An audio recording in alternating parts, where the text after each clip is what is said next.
I got a little time, whatever I had, closer or down. While I was in the metro, and I just looked upon, what I could talk about and what I could say. There was a very inspirational story that came across, and I just wanted to read that out to you people.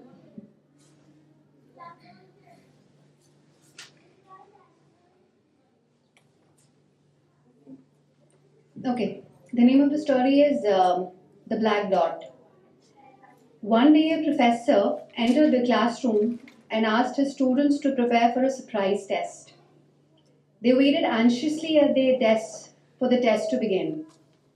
The professor walked around the class and handed the question papers, with the text facing downwards. Once he handed them all out, he asked his students to turn the page and begin. To everyone's surprise, there were no questions, but just a black dot in the center of the page. The professor thoroughly read through everyone's bewildered expressions and said, "I want you to write what you see there." The perplexed students began to do what they had been asked to. At the end of the class, the professor took all the answer papers and started reading each one of them aloud in front of the whole class. All of them, with no exceptions, described the black dot, trying to explain its position in the middle of the sheet and whichever other way they could. After all that had been read, the classroom was silent. The professor began to explain. "I'm not going to grade you on this test. I just wanted to give you something to think about. No one wrote about the white paper, the white part of the paper. Everyone focused on the black dot. The same happens in our lives. This is exactly what we end to do with our lives. We have a white paper to hold and enjoy, but we are so busy contemplating about the dark spots that are there. Life is a special gift that we all have, despite the reasons that we celebrate or we don't. It is a changing and renewing. It is our friends, our jobs, our livelihood, the miracles that we see every day. And yet we insist on focusing only on the dark spots. The health issues that are bothering, the money that we don't have, the luxuries that we want, the people who want it in our life, the problems that a family member have or a friend has, and everything. We just need to realize that these dark spots are always going to exist in our life. Sometimes there will be a day when there won't be a white paper to see. When that day or that era would only be filled with the dark spots. But what are we able to gain out of it? What is it that we are looking at? Are we looking beyond that dark spot? That the dark spot is lying on a piece of paper. That piece of paper may be hidden for a while, but it's still there. So that sort of has been my ideology also in life. I always looked at the fact, the things that I never had, the people that I wanted to have in my life, or the things that others enjoyed and I didn't. The things that my children were not doing and their contemporaries were. The things that my husband didn't say to me, while other spouses found it very loving and very caring to express. But when I joined IAT, I somehow began to look beyond that black dot. I somehow realized that that black dot is always going to be there. There were times when I never looked at the fact that this black dot does not have an individuality of its own. It is where it has been put, you know. It can be put anywhere, or it can be erased forever.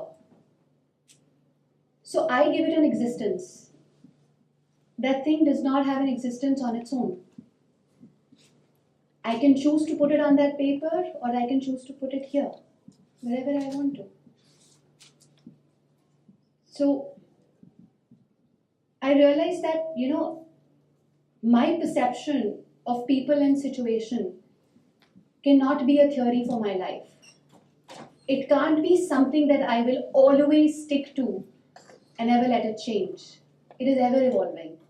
So there is no need to stick to theories or, you know, prophecies in life. Stick to what you feel is true to you. Stick to what you feel you believe in. Stick to what you feel you love. That's all. That's all that matters in life. And there was a kind of wisdom and understanding and also persistence that I gained when I entered into my classroom, rather Blessie's classroom.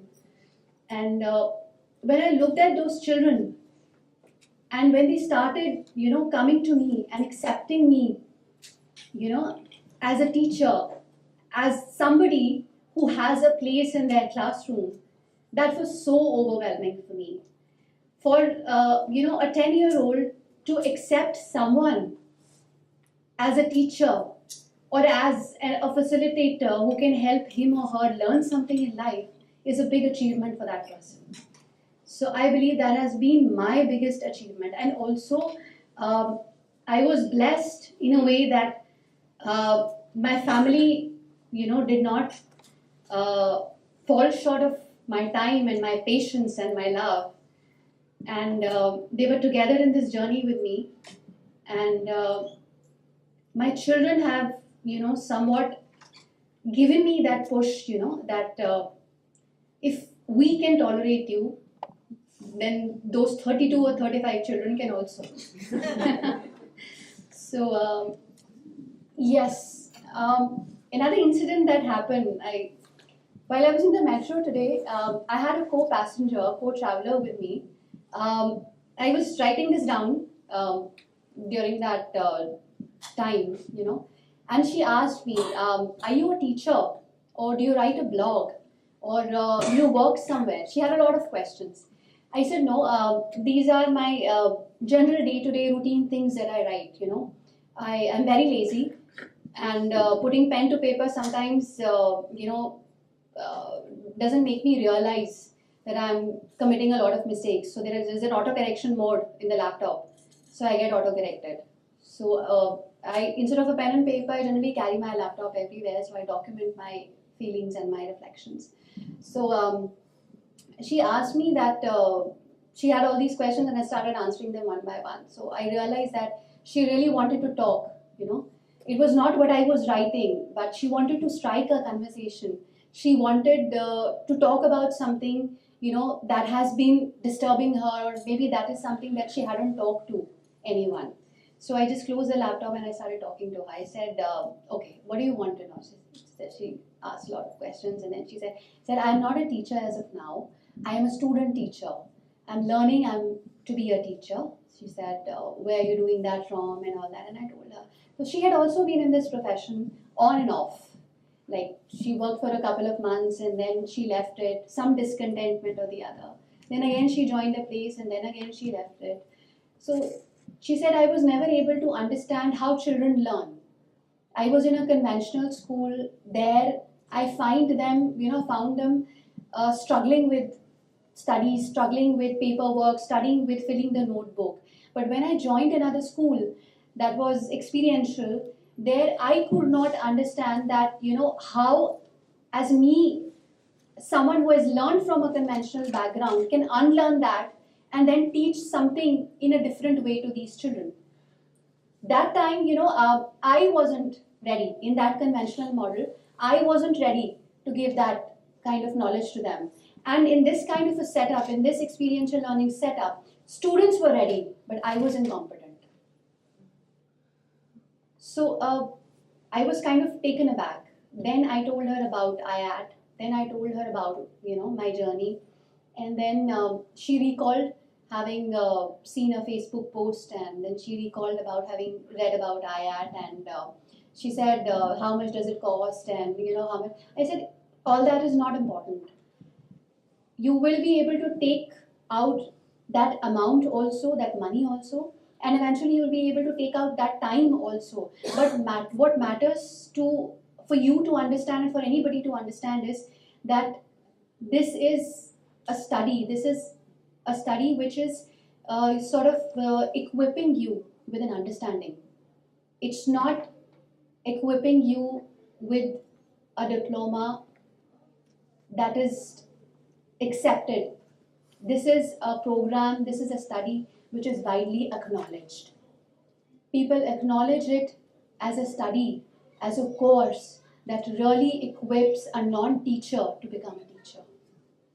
This will not give you an instant job, maybe like a B.Ed or a BLed would, but this will definitely equip you to face those challenges, likewise, that the students are facing. So if you're prepared for that, then don't look at what you're leaving at the moment, the pay packet that you're leaving at the moment, and what you are investing for the coming future. But realize that after that 1 year, where will you be? Will you be living your passion, or will you be doing another mundane job? Just find out the difference between the two, and I think you're set for the future. So that was one journey that ended at one station. I hope this journey does not end. I don't have any expectation for myself in the future, or any set goal or any set target for the future. I think that if I am able to evolve the way I have evolved in these 10 months, and I keep evolving and I keep learning, that's a mission accomplished in itself. Thank you. Thank you.